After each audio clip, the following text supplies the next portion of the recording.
welcome to another edition of Flea Market Fantasy, the world's second greatest Bronze Age era comic book podcast. Joining me, as always, is new Michael, Kevin Jank.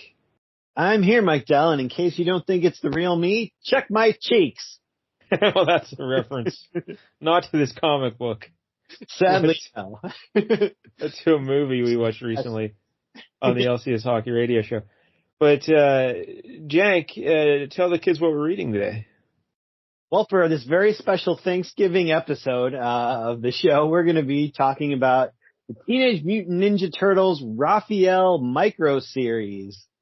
One of one. Yeah, we're recording this on Thanksgiving, but it won't come out for like a week yet. Yeah. Just think about that we're stuffed with turkey, especially Mike Dell, while we're recording this episode. No. I'm stuffed with tofu and brown rice pasta. Oh, saints every day. Yeah. Is that what you had? Did you load up on, because I was just, Jank was just telling me he went to his, one aunt's house. So did you load up on turkey and, stuffing and everything? Not really, no. I honestly didn't eat much there. And then I came home and like made chili mac for dinner and probably ate a lot more of that than I did actual Thanksgiving dinner. Chili mac. Now, why didn't you eat a lot at the Thanksgiving dinner? I like mashed potatoes, but for the most part, like Thanksgiving food, I don't know, not my favorite. Oh, okay. Fair enough. Turkey's kind of like, like drier, tastelesser chicken. Man, when I was, back in the days when I ate meat, when I was a lad, I loved turkey, and nothing was better than Thanksgiving dinner. Turkey and the mashed potatoes, good times. Mashed potatoes, yeah, those I can go ham on all day. So, all right. Well, so Thanksgiving, happy Thanksgiving to everyone out there, even though this is like a week late. Yeah.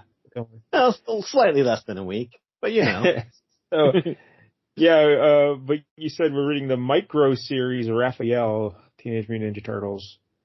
Yep. Micro series. And this is 85, I believe. Is that right? Yes, I believe that is correct. And it's a micro series. It's just another term for a one shot. It's just a one issue deal. Yeah. I think that's probably a poke at DC, right? With their mini series and macro series. They're like, we got Maxi series. Yeah, Maxi series, yeah. But it's a micro series. It's just one of one. Now, a lot of people don't know this, but Jank is that little kid in the viral video. He says he likes turtles because Jank loves turtles. You're always picking the turtles. Yeah. I mean, I've only picked them twice so far. Not bad.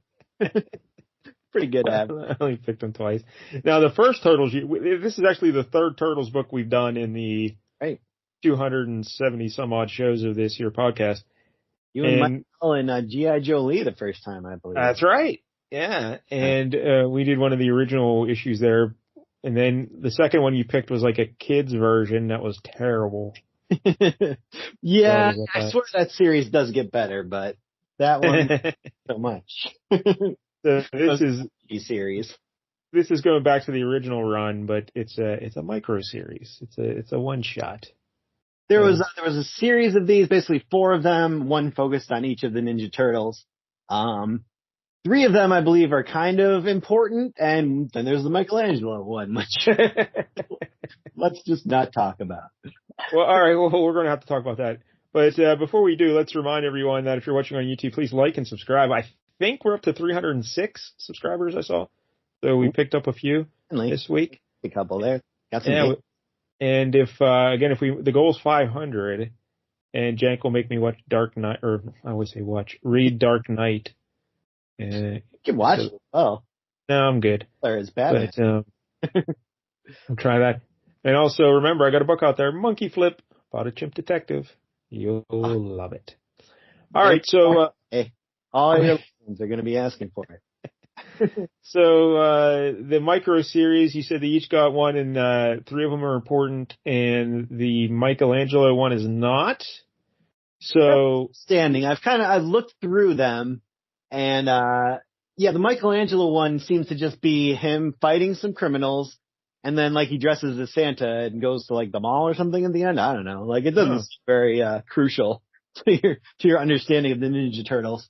Whereas the Leonardo one, I think he's kind of out training, and he gets, ambushed by the Foot Clan, and Shredder shows up, who's, dead at this point, but that's the big return of the Shredder, and it leads to the Okay. whole storyline. Like Leonardo gets the crap beat out of him, and he gets thrown in with the turtles, and then they're kind of besieged by the Foot. So it kind of leads into the main storyline the most, I would say. And then the Donatello one is, I looked through it and I was like, oh, I know this story. I think they did it on one of the cartoon shows. I also had a book when I was a kid, like one of those like golden books or something like that. That like retold the Donatello story. It was basically about like, Donatello he was taking a shower at April's apartment, and Hey, wait a minute. I think they were living there for a while. Oh, okay. It wasn't like a. Yeah. And like the water heater is having problems. So he goes down in the basement, and there's like an artist down there, like a cartoonist, named Kirby. So it's very much like a tribute to Jack Kirby. And this guy's got like a magic crystal on his pencil that makes all his drawings come to life and stuff like that. And so they go to like this magical realm at some point full of his drawings, and then like they end up like Donatello's able to jump through the portal, but that Kirby guy isn't, and he kind of ends up getting stuck there. But I think that one ends up becoming important because from what I understand, later in one of those Mirage series, it's revealed that April herself was drawn to life by her father. Like she's not a real human being. Yeah, I did not. I found that out as well this week when I was doing research for this book, that April was apparently a created drawing that came to life. So that's odd. Yeah. That series got weird, it sounds like. A little bit. All right, so today we're doing Raphael, and I'll tell the people why this is important, this year one shot. Well, this is the introduction of Casey Jones, who, becomes a big part of the Turtles story going forward. The other human character they interact with frequently besides April O'Neil.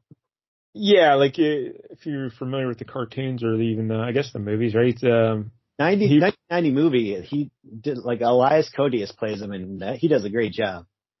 Big fan. I have no idea who that guy is. But, yeah, he's like a street vigilante crime fighter, and he becomes a love interest for April and of course April O'Neil is the TV reporter. In the comics, was she a TV reporter? In this version of the comics, no. I think she's like a scientist of some kind, or at least she was like Baxter Stockman's, lab assistant. So yeah, not so much with the news. I don't know who Baxter Stockman is. Oh, he's the guy who created the Mousers originally, those little, chompy robots that go after mice, and then they end up going after Splinter. And then at some point he gets, coated with mutagen and turns into a fly man. Okay.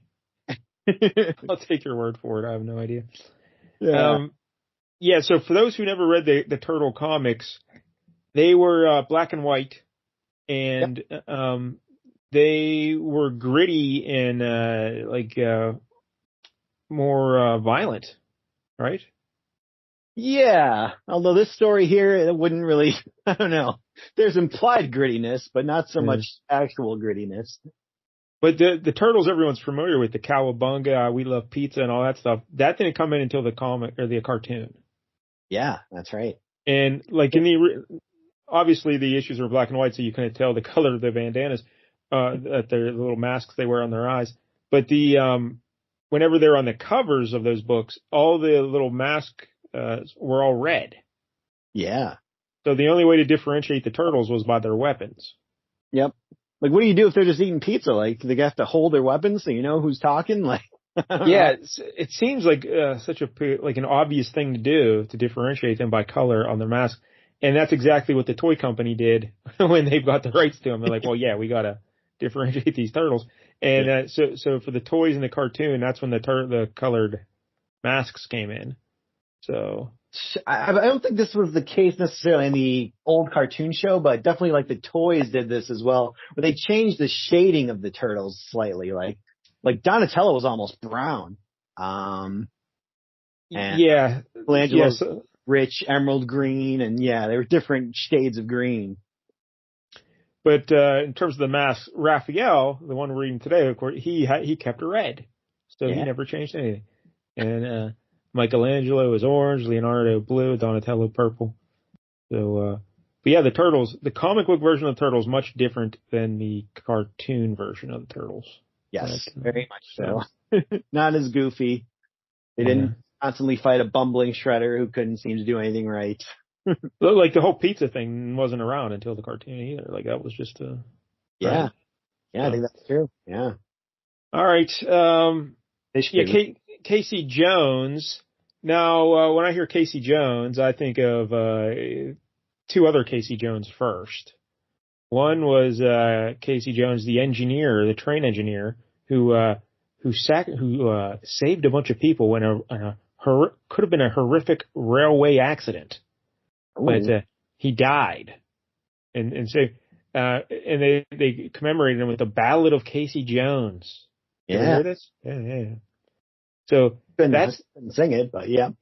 So that's the apparently he was bringing some people back, on the train, and here there's a stalled locomotive on the track, and he somehow managed to slow down the train enough that when it hit, he was the only one that died. How about that? Yeah. How did he slow down? I don't know. I guess he just hit the brake. I don't know. Just did like a Flintstones thing, and he's just out there with his feet digging him into the ground. But that's something. He's the only one that died. He saved everyone else. So that's the first Casey Jones. And then the second Casey Jones was K.C. Jones, the head coach of the Boston Celtics during Larry Bird's run when he was winning all those titles in the 80s. So that's who I know. But no, this is the third Casey Jones.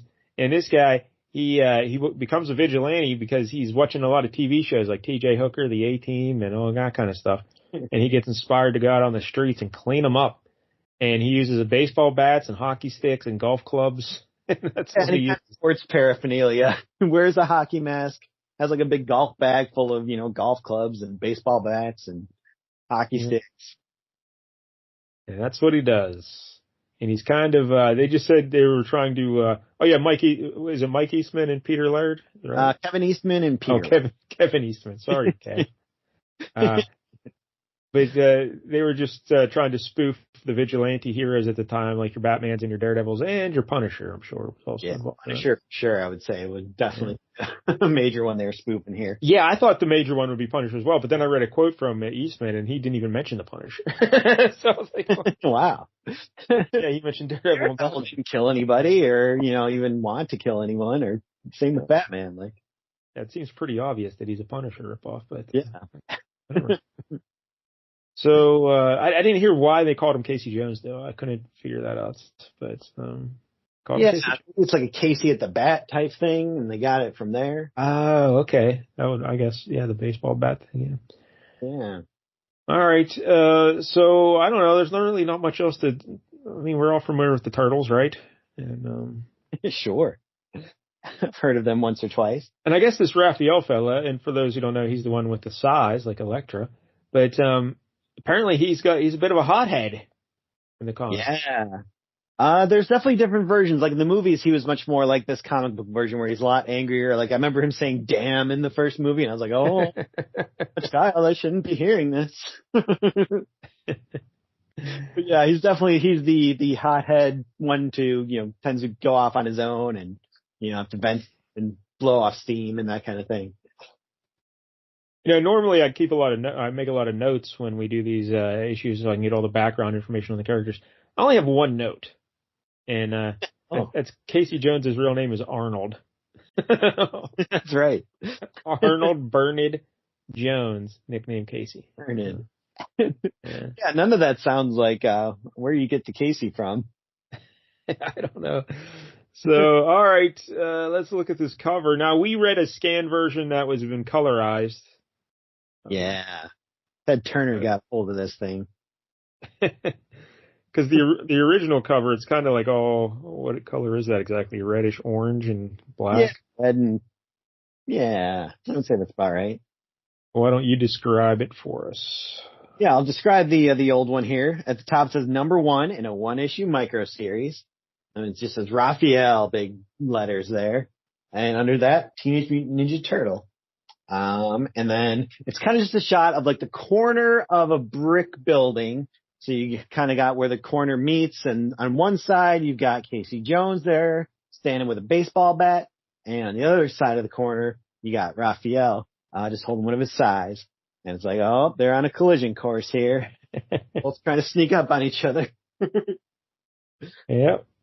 And yeah, here's the thing. Like, who was the artist? Eastman was the artist, right? Yeah, I think Eastman was doing all that at this point. It's just very much like independent comic book art. Like, people who've never been trained. You know what I mean? Like just do it yourself art. Distinctive style. I should hate it, but honestly, I do kind of like it. There's something cool about it.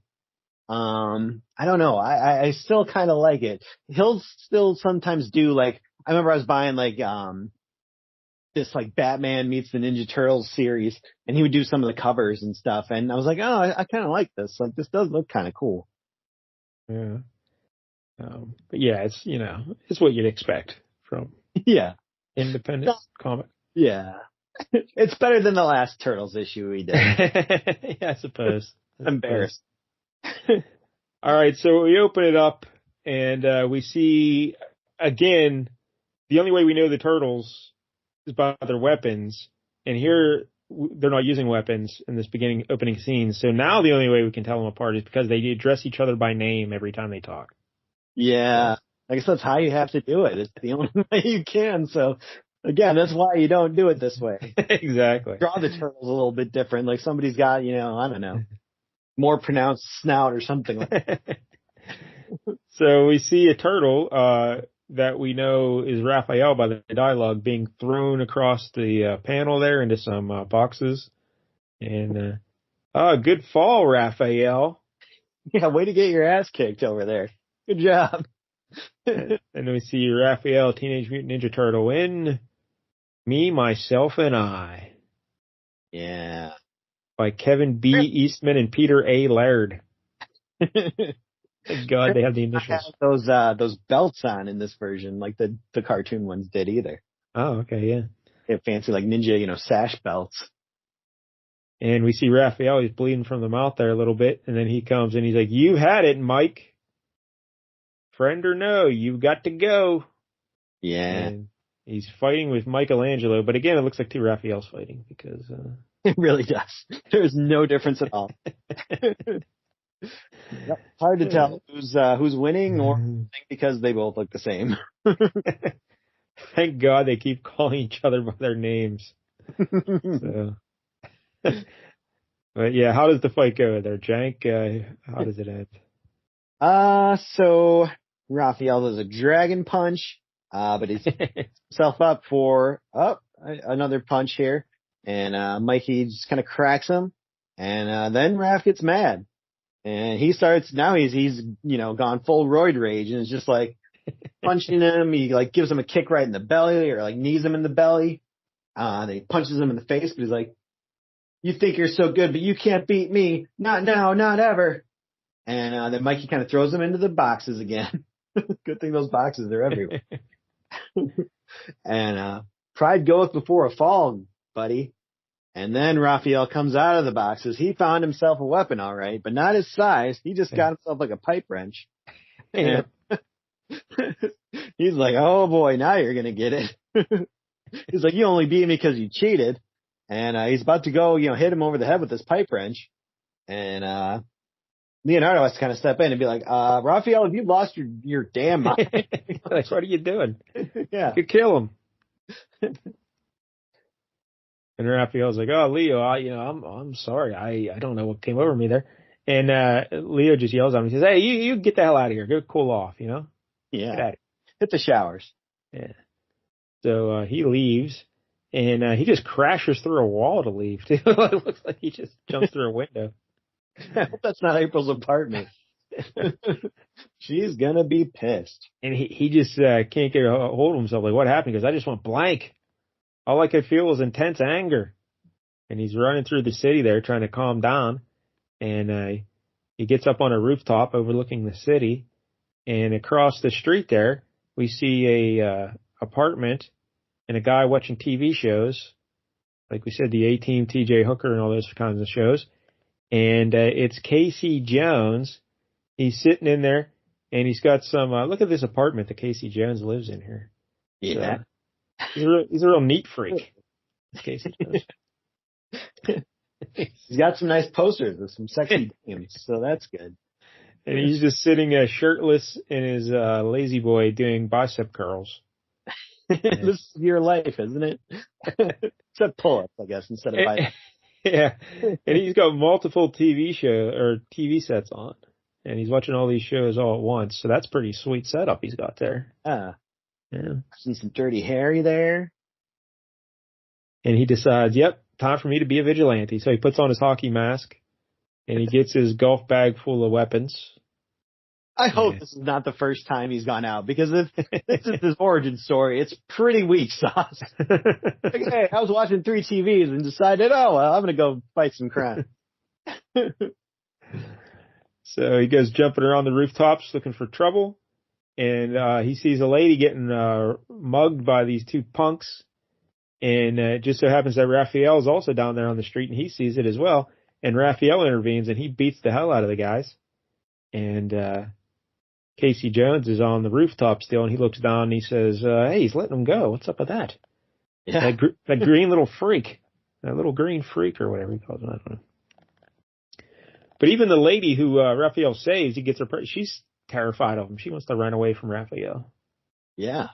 You don't see like a 6-foot turtle most of the time. It's kind of unusual. So Casey Jones, though, he tracks down the guys who are running away, the punks, and he just starts beating the hell out of them with his baseball bats. Yeah. Pretty great. I like the sound effects. Bash. He's also got some good lines like taste hardwood, armpit. Yes, that's the first time I've ever heard anyone call it an armpit. Yeah, I guess it's fitting. He's also likes to call people dung ball. Yep, hairball, dung ball. So now we see Raphael try to intervene. He's like, hey, you buddy, hey, don't kill those guys, you know? Yeah. And, like, I thought I was a hothead, but you're like way worse than me. So they start fighting. And does anything really exciting happen here? Well, he starts with the baseball bat, and then he gets one of those kicked out of his hands, and I was like, oh, hockey stick time. Time to get that out. Yep. And he's trying to break a hockey ball, aka hockey stick really isn't a good weapon in a fight. Because it's so you get one good swing, but really the length of it makes it awkward, and yeah, I guess it's like a bow staff. You know what you're doing. There's damage with it. But Raphael's got his size out now, and Casey Jones whacks him in the mouth with the hockey stick. Yeah, calls him a zip head. I don't know what that means, but and Raphael knocks him down. And he's like, oh, okay, I give up. You win. Casey Jones is saying this, but he's actually he's subtly pulling out a golf club from his bag, and he says 1, 2, 3, 4, and he cracks him right across the face with a golf club, and he goes running off while Raphael is knocked loopy. So, what a battle so far. Yeah. Already gone through so many sports and implements. Another issue where he just pulls out a basketball and just starts putting it at his face, bouncing it off. So Raphael's trying to figure out how to track this guy down, and he doesn't know how he's going to find him. And now we see Casey Jones. He's on the prowl again, looking for more criminals. Yeah. You see some guys breaking into a car, so he starts cracking them with his baseball bats. It's just he knows what works. Even throws his baseball bats. Yeah, this move was pretty insane. This guy's running away. He's probably, I don't know, 20 feet away or whatever. And Casey Jones has a baseball bat in each hand, somehow whips them at this guy simultaneously so that one hits him in the back, one hits him in the back of the knee at the same time. But they don't hit him like a torpedo or a knife. They're going sideways at him. Yeah. So you would have had to thrown them horizontally. It's almost like he pushed them instead of throwing them. But it worked. Quite a bit of skill right there. So Raphael finds him. He tracks him down. He basically hears what's going on. It's like, oh, that's where he is. And we just get a repeat of what we've already seen. Another big fight between them. And it pretty much goes the exact same as the first one, where Raphael gets him on the ground. It looks like he has him defeated. Then Casey Jones just kicks Raphael in the face, knocks him out, or at least knocks him loopy. That's his size now, but like he's not trying to kill Casey Jones. He's not trying to go full bullseye on Elektra here, so he's kind of at a disadvantage, I guess. So Casey Jones runs across a busy intersection with cars and everything. And I guess Raphael, he's scared because he says Leo always tells us to stay in the shadows. Don't let anyone see us. Yep. You know? That lady in the alley doesn't go when people see them. But he's like, screw it. I'm just going to go for it. And yeah, he's like, headlights around him and people are like, what the heck was that? One guy's like, good God, it was one of those fleshy-headed mutations secretly planning to take over this planet. I read about it in Blaze magazine. Or a mob hitman, or a... Yeah, I don't know. Quite the range. But Raphael tracks Casey into the park, and he's trying to find him in the trees and whatnot, and he's like, man, Splinter would be all mad at me because I don't know, I can't find where he is. And every once in a while, Casey Jones just kicks him through the trees and kicks him in the ribs. Yeah, Casey Jones, I don't know if he's been like, John Rambo, he was over in Vietnam or something. Yeah. He's the master of like jungle camouflage. In Central Park here. And I think we need to take away Raphael's ninja card because he's not doing so well. Not. And hey, he says damn. Raphael says damn. Yeah. Brought you back to your childhood. Yep. Close this out on me. Not allowed to do this show anymore. So Casey kicks him again in the belly. And they're just fighting some more, and the exact same thing happens again that happened in the other two fights. Yeah, it's not like the conversation even really goes anywhere. It's just like, hey, you can't do that. And he's like, why? Raph's like, I don't know. Why not? Yeah, he's like, you can't kill these guys. It's basically the Punisher Daredevil situation all over. Yeah, you know? Yeah. Except not really with any interesting points being made. Just a lot of weird words like zip head and arm thrown around. And dung ball. And so Casey swings the hockey stick at Raphael, and it cracks him right over the belly, the shell plate on his belly, and it cracks the hockey stick. And he's like, uh-oh, I can't, I better.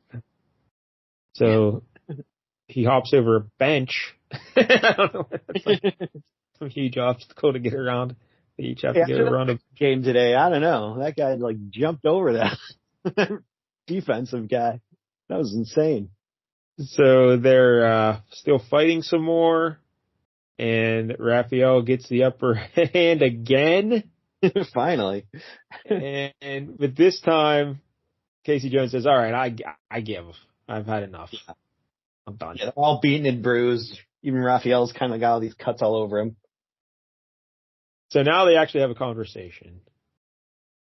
Yep. And, but even here, they don't really come to any kind of conclusion so much. He's just like, beaten by a little green freak. I've had enough. Raphael's like, hey, pal, you brought it on yourself. You can't go around killing people for stealing tape decks. That's just crazy. And Casey's like, yeah, right, I'm crazy, but something tells me you ain't above taking somebody out if they tick you off. And Raphael's like, yeah, I have a temper, true, but at least I try to control it. You don't. And then they do this. Does he try to control it? He took a pipe wrench to Michelangelo. Not so much. Yeah. Leo wasn't there. No one's in control. Yeah, see, that's what I think. It's a nice little twist on things. Like you see Raphael recognizing his flaw in someone else. Yeah. And then but they don't really, they miss just a little bit. You know, like they're very close. They're like 9/10 of the way there, but they don't get over the finish line with that story. Like if he has that moment of clarity where he says, you know what, yeah, I have the same problem you do, but maybe we should realization would have let's work on it together. You know, like we can both need to do this. Keep each other in line. Yeah, but they just don't quite get there. So they're still chatting it up, trying to figure out, you know, what they're going to do, because he doesn't want to just let them go or whatever, because he doesn't want them slaughtering more punks. Yeah. Here, like literally someone's getting mugged again. And, so Casey's going to go take him out and Raph's like, I can't just let you go and like slaughter those punks. So I guess I have to go keep you in line. And yeah, so they're going to work together to fight the criminals. He says, I'm going to keep an eye on you though, Casey Jones. And then the final page, they both just say, let's get him. And they're running toward the camera. And that's it. That's the end of the story. That was the epic meeting of Raphael and Casey Jones. Yeah. Could have been more epic. Yeah. It was just a lot of the same fight over and over again. Like an Itchy and Scratchy cartoon almost. 3 fights that go exactly the same way each time. Yeah. And yeah. Yeah. And again, they were so close to having that moment of clarity with Raphael, but didn't quite pull it off. Yeah. The themes are good. I definitely like where they were going with it. They could have worked it a little better. Could have had some better dialogue. Could have, workshopped it a little bit more. Yeah. Just tighten it up. The art here by Eastman, like you said, it's a distinctive style, but it's just, like I was saying, just pretty much any 16-year-old in high school is doing the same stuff. They're drawing comics. So. Yeah. Yeah. I mean, he gets away with a lot by not having to draw a lot of human faces. Yes. And wearing a hockey mask. Yeah. So it is what it is. But, I mean, I don't know. What else is there to say about this? It's just. Yeah. It was a little bit lightweight, that's for sure. Yes, it was. So, I mean, I guess like a 5. I mean, it's. Yeah, it was entertaining enough. And, I like Casey Jones. I like him as a character. I like Armpit for growth, for him to get, mellowed out a little bit more and still be, a good friend of the turtle. So I like it. I approve. So 1 out of 10. I'd probably give it like a 6. Just a little bit more needed. Well, when I was reading more about this Casey Jones fella, apparently, again, who knows what versions of these characters and what stories, but yeah, like in that version where April O'Neil is a drawing brought to life, this Casey Jones fella, he meets some other lady and falls in love with her, and they have a daughter. And then does that lady die? I think, or something. Yep, I'm not even sure if it was really his daughter or if she was already pregnant. And then he met her and they fell in love and she died. And so he like kind of became the kid's dad. Okay. And is her name Shadow or something like that? Yep. Yeah, okay. That's correct. So then he, through a chance encounter, he meets April again. And they get together again and they raise the girl as their own, right? Yep. Yeah. That's what I hear. What a story that is. What a love story. Yeah. Until she freaks out by realizing she's a drawing. She's a drawing. My name is Simon. I like to make drawings. All right. So, there it is, the Turtles. It's the quickest show we've ever done, but what can you do? There's really not much to say about this. But you are a big Turtle fan, Jank. So what would you recommend? Would you recommend people read this original run of the Turtles or... Good question, because I've never actually read that. Oh, okay. Well, then I guess you wouldn't. Yeah. It's always, I think, like we talked about, like with the whole not being able to differentiate which turtle is which turtle. That's one of the big things that's held me back from back and reading all those. And the fact that, like, every time I look through the series, I'm like, oh, this looks cool, Shredder and all this kind of stuff. And then it's like, what's this weird fucking bullshit? Like interdimensional goddess lady? And like, I don't know about this. Like, oh, all right. Stick to good, cool stories. So, just take the time to remind everybody not to read the original Turtles. I don't know. Read, just watch the cartoon, maybe. Yeah. That'd be pretty good. All right, so there it is, the Raphael micro series one-shot deal. All right, so next week on the show, we got to rally. We got to do something better here. But I didn't know what to pick, Jank. So I've got some choices. I'm going to give you like some clues or some hints, and then I will let you pick what you want to do, okay? And then I will reveal what the book is. So, Oh boy. all right. So we've got a couple options here. First out of the gate, we have a obscure comic that gets a lot of critical acclaim that we've never even mentioned on this show before. Wow. And it's from the 1980s. I think. The creator we've discussed before, but if I mention the creator, it might give it away. So that's option one. Okay. Obscure, like independent book from the 80s, critically acclaimed. Okay. Number two, a classic flea market fantasy kind of story that is just a big name superhero, but the story is batshit crazy. Oh boy. All right, that's option two. Ooh, these are both good so far. Option three is another classic big name superhero with a villain we've never discussed before. So we could, okay. And this is from that batshit crazy issue is from the late 70s, and this other one is also from 1977, I believe. All right. A fourth option is was the graphic novel Emperor Doom. All right, so that's the fourth option. Okay. Not even tickling the balls on that one. Just no, just giving you that one. That's very long. So it is. Yeah. But we've never done a Marvel graphic novel. So, but those are the four main options we have. Obscure independent book, batshit crazy story, a villain we've never done, or a graphic novel. Wow, I'm really, really tempted by the first one just because I want to know what it is. But I think I have to go number two. I'm hoping for another batshit, DC superheroes playing baseball storyline where it's just like, what are you doing here? It's a Marvel book, and it's actually Thor. Oh, okay, Thor.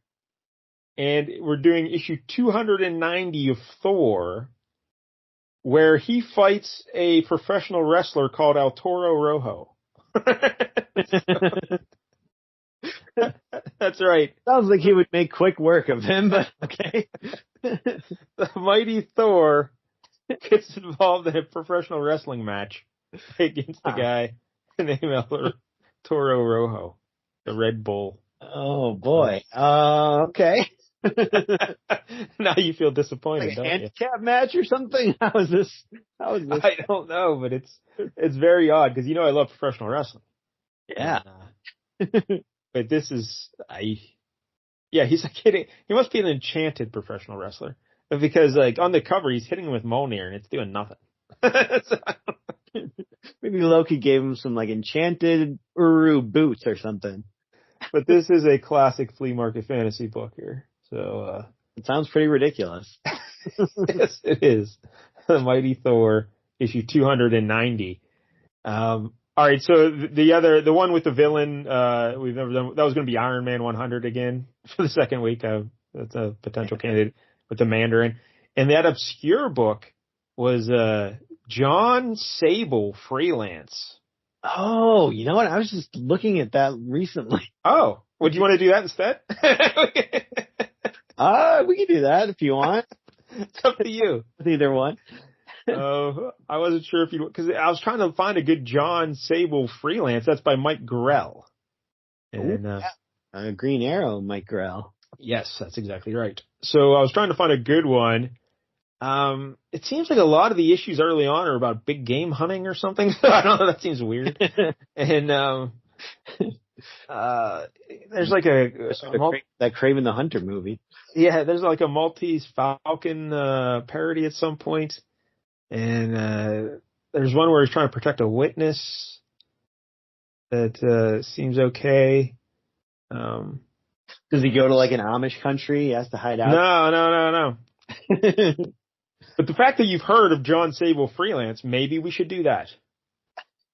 Okay, this might be a first. We switch the issues right in the middle of talking about it. And I'm looking at the covers of the various John Sable Freelance, so I'm trying to find one that would make a good thumbnail as well. And, what it always comes down to, really. yes, it does. And I don't know if too many would make a good thumbnail, so that's a problem. There's one cover with a black cat on it. I love black cats. Put him in there. Or there's one with all right, we'll do issue 7 of Number 7. All right. John Sable freelance. Save Thor for another day. We'll see how he Mexican wrestler. We'll build up the anticipation. Yeah. Or build it up for a professional wrestler. We're gonna get He's this. not Mjolnir. How is he not beating up a professional wrestler? I don't know. Maybe he left Mjolnir in his locker and he turned into Donald Blake after a minute. So now, granted, if it was the Roman Reigns, the OTC, the original tribal chief, he would need Mjolnir and he would need everything he can to beat Roman Reigns. But out of here. This El Toro Rojo character, you should be able to think of that. All right, so we'll get to Thor maybe at some point. Maybe if we get to 501 subscribers, we'll do Thor. But so next week we'll learn something new. John Sable freelance issue 7. We'll try that. All right. So that's exciting. You don't sound excited. You excited? I'm very excited. All right. I know so little about this, but I just saw that. I don't know. I think I was looking at something where it's the top 10 books of 1984, and yep. That's correct. I think it was number 2 behind Swamp Thing. Yeah, I was like, wow, this thing is so high, and I've never even heard of it. Yeah, that's what intrigued me about it as well. So, all right, that's next week. And again, if you're watching on YouTube, please like and subscribe. We appreciate the support. And until then, don't get any jank on you.